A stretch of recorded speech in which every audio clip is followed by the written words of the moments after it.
The second day at sea dawns with a pale, uncertain light. The horizon is a blurred line between storm-grey water and the heavy, oppressive sky. On the old wooden boat, battered by waves, a small group of weary indigenous people stirs awake. Every muscle aches. Their bodies are soaked, the salt crusted into their hair and skin, and the relentless wind gnaws at their resolve.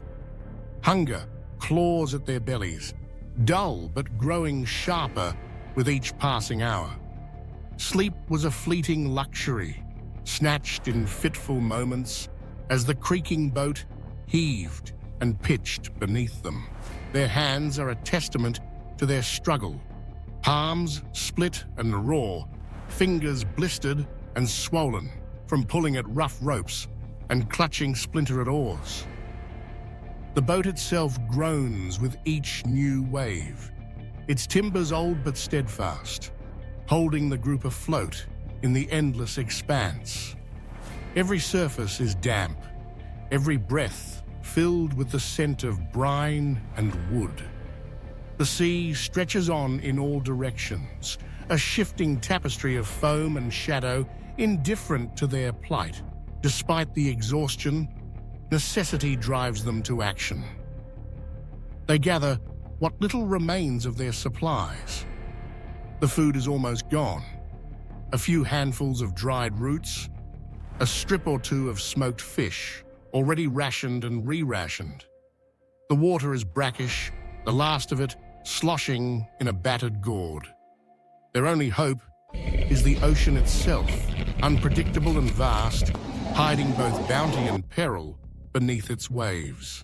With determination etched on their faces, they prepare their makeshift fishing gear. The nets are tattered, the cords fraying from salt and strain, but they tie the largest holes shut with knots, born of desperation. For hooks, they use shards of bone salvaged from the remains of the previous day's meager catch. With practiced hands, they lash these to thin lines, every knot a prayer for luck. Each tool is precious, every scrap of material has a purpose. The sun is little more than a glow behind thick clouds, casting a cold, diffuse light over the scene. The group works quietly, the only sounds the slap of water against wood and the whistle of wind through the rigging. They cast the nets overboard, watching them sink into the murky depths, and drop the bone hooks baited with slivers of old flesh. For a long while, there is only waiting, the kind that makes every second stretch out and every pang of hunger feel sharper. Suddenly, a ripple disturbs the water off the starboard side. One of the group, sharp-eyed and vigilant, leans over the edge, peering into the gloom. His breath catches. There, beneath the surface, moves a shadow, enormous, silent, gliding just beyond the reach of the morning light. He signals to the others without a word, eyes wide, heart pounding. The group tenses, hope and fear warring in their chests. Something is down there, something big. They gather, careful not to rock the boat, every sense alert. The shadow circles, growing clearer as it rises. It is massive, easily dwarfing their small craft. Its movements slow but powerful. In the uncertain light, it is impossible to tell exactly what it is. A whale? A great shark? Or something stranger? A creature of legend lurking in the deep? The sea is full of stories whispered at the edge of the fire. Some speak of monsters, others of benevolent spirits that guide or doom the lost. For a moment, time stands still.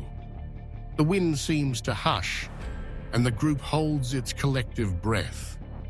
The shadow draws closer, and they see the faint outline of a broad back, a long tail, swishing with lazy confidence. The water around the boat churns gently and the old vessel rocks in the swell. One of the elders murmurs a prayer, words lost in the wind, while another checks the net lines, ensuring they are ready should this be a chance for food. The creature circles once more, then passes beneath the boat. The group can feel the shift in the water, the power of its presence. There is awe and terror in equal measure, a reminder of how small they are in this vast, indifferent world. Yet, there is also opportunity. If the creature is a whale, it might bring fish with it, stirring them up from the depths. If it is a predator, it might mean danger, but also the possibility of scavenging from its kill. Carefully they wait, hearts pounding, every muscle braced for action. The youngest among them, too hungry to be afraid, clutches a bone-tipped spear, knuckles white. The others keep their eyes on the water, watching for any sign, any hint of what the shadow will do next. Then, with a suddenness that makes them gasp, the water erupts in a flurry of silver. A school of fish, panicked by the great beast below, bursts into the open, scattering in all directions. Instinct takes over. The group hauls in the nets, hands stinging as the cords bite into their wounds. The nets come up heavy, writhing with the desperate bodies of fish. Cries of relief and triumph cut through the morning air. For a moment, hunger is forgotten, replaced by the simple joy of survival. They work quickly, knowing the sea gives and takes without warning.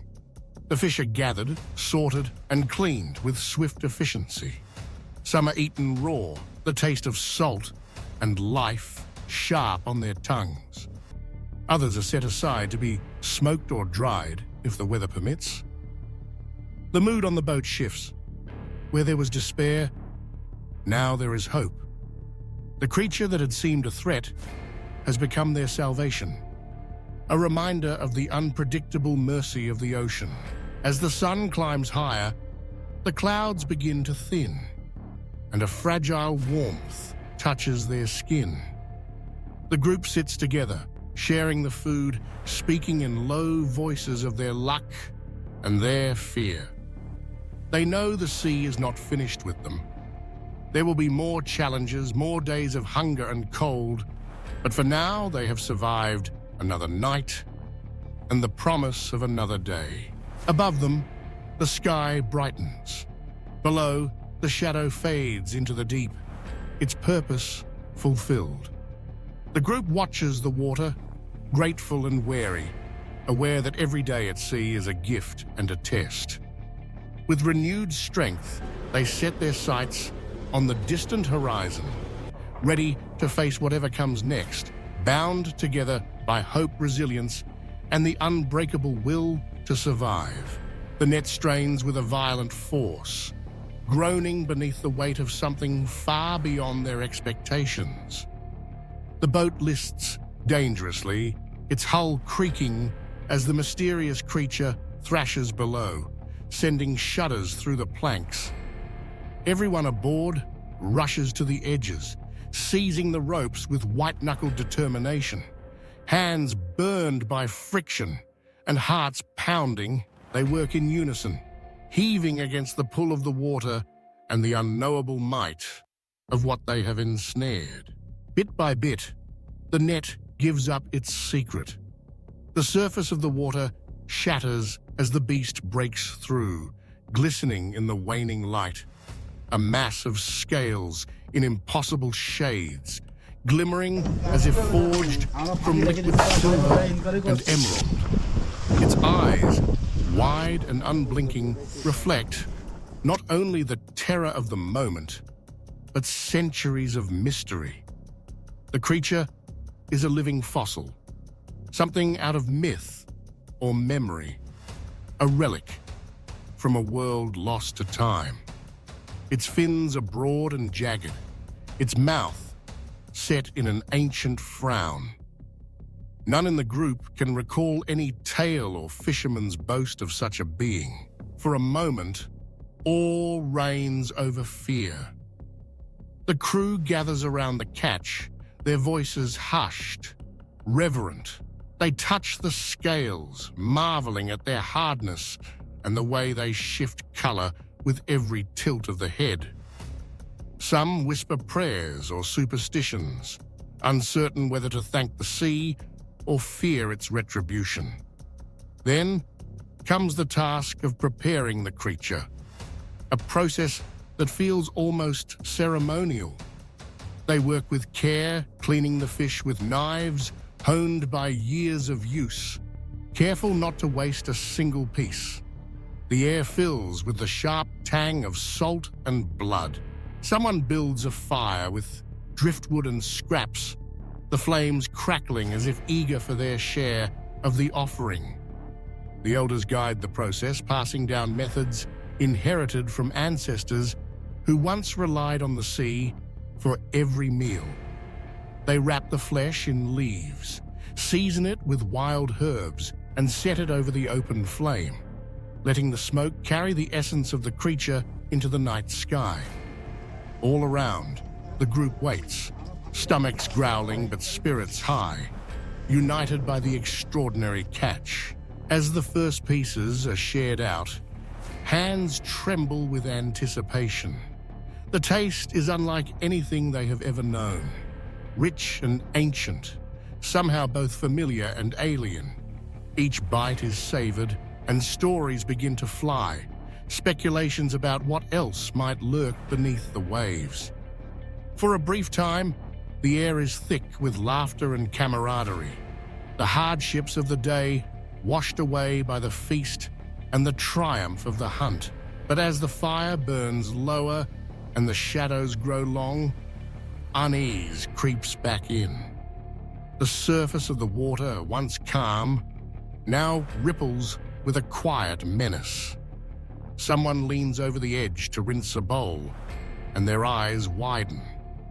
Below, the dark outline of another form slides past, slow and immense, dwarfing even the creature they have just consumed. The water pulses with its movement, a silent reminder of the depth's untold secrets. Conversation falters, replaced by a tense silence. The group gathers closer, scanning the water for any further sign. They see only fleeting glimpses, a massive tail vanishing into the gloom, a swirl of bubbles rising to the surface, the faint glint of something watching from below. The joy of their feast fades, overshadowed by a primal fear. They realize with a chill that their triumph may have attracted more than just envy from their fellow fishermen. The sea is vast and full of things that do not care for human celebration. One of the elders speaks, voice low and steady, recounting old legends of guardians of the deep, ancient beings who punish those who take more than their share. The story winds through the group like a cold wind, and even the bravest feel a shiver run down their spines. They look to the horizon, where the last traces of daylight are swallowed by the night, and wonder what forces have awoken with their catch. The boat rocks gently, but the tension remains thick. Every creak of wood, every slap of wave against hull sets nerves on edge. Some suggest returning immediately, abandoning the rest of their plans, while others argue for caution, not wishing to draw attention with hurried movements. Ultimately, they sit together in uneasy truce, eyes wide in the darkness, ears straining for any sign of the Leviathan below. Time stretches, the night growing colder and more oppressive. The fire dwindles to glowing embers, casting long shadows that flicker across anxious faces. The sea, once their provider, now feels like a vast, unknowable presence, patient, watching, waiting. They huddle together, feeling the weight of their actions and the gaze of the deep upon them. Sleep comes only in brief snatches, interrupted by dreams of swirling depths and monstrous shapes. The next morning, grey and uncertain, finds them pale and exhausted. The sea is calm once more, but they move with care, avoiding the edge of the boat, speaking only in whispers. The remains of their catch are carefully wrapped and stowed, as if to hide evidence from the eyes of the ocean. As they prepare to leave, one last ripple disturbs the water beside them. Slow, deliberate, a final warning or farewell. The group exchanges wary glances, silently promising never to forget what they have seen, nor to speak lightly of the sea's generosity. The lesson is clear. For every gift the ocean gives, there is a price, and some mysteries are best left undisturbed. With weary hands, they row away, leaving behind the site of their extraordinary feast. The memory of the creature, both marvel and omen, lingers with them, etched into their senses, a reminder of the fragile boundary between wonder and fear, between survival and hubris. The sea is still, but beneath its surface, ancient giants drift, indifferent to the fleeting triumphs of those who dare to cast their nets into the unknown. After the giant catch, the sea changes. Its surface, once rippling with familiar patterns, now lies almost motionless, as if holding its breath. The usual calls of seabirds fade into the distance, and the wind softens, carrying with it only the faintest whisper of salt. The group of fishermen, who only hours ago celebrated their bounty with laughter and songs, now find themselves surrounded by a profound and unfamiliar silence. The ocean, so often generous and alive, has become something different, vast, inscrutable, and quietly unsettling. As night falls, a new tension settles over the boat. The men move carefully, avoiding loud noises, their voices dropping to hushed murmurs that vanish quickly into the darkness. Shadows gather on the deck, and the stars above seem impossibly bright, scattered across a sky as deep as the sea itself. With the absence of wind and wave, the only sound is the creaking of wood and the soft lapping of water against the hull.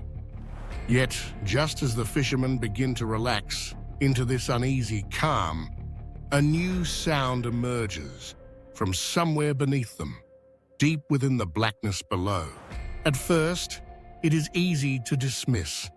A distant rumble, a faint groan, the sort of noise one might expect from the shifting of tides or the settling of the boat. But as the hours pass, the sounds become clearer, more deliberate. Whispers, clicks, and eerie songs echo up from the depths, vibrating through the hull and into the bones of the men above. The fishermen exchange nervous glances, each wondering if the others can hear what they hear. A music not meant for human ears, a language that predates memory. Sleep comes fitfully, if at all. One among them tosses in his bunk, caught in a fevered dream. In his mind, the sea is alive with movement, schools of silver fish darting through beams of moonlight, shadowy figures gliding just beyond the reach of sight.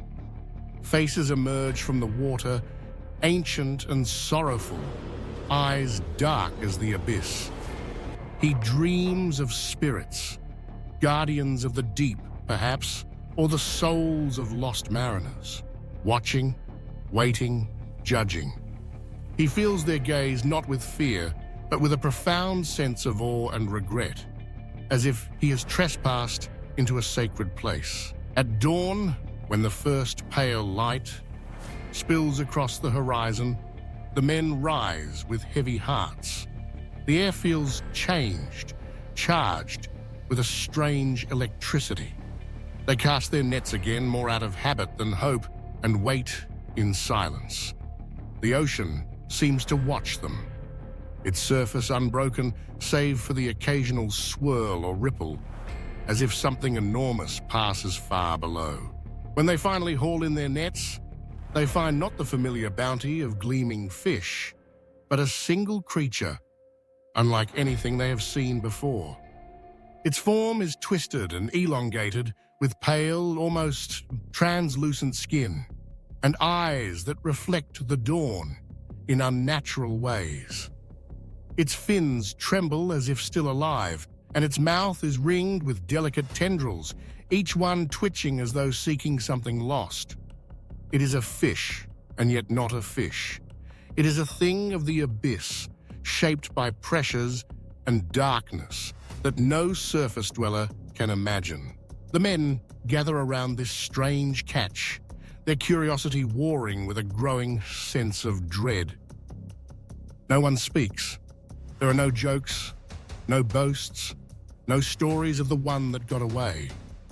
They prepare the creature in silence, sharing the meal because hunger demands it. But each bite carries a weight they cannot name.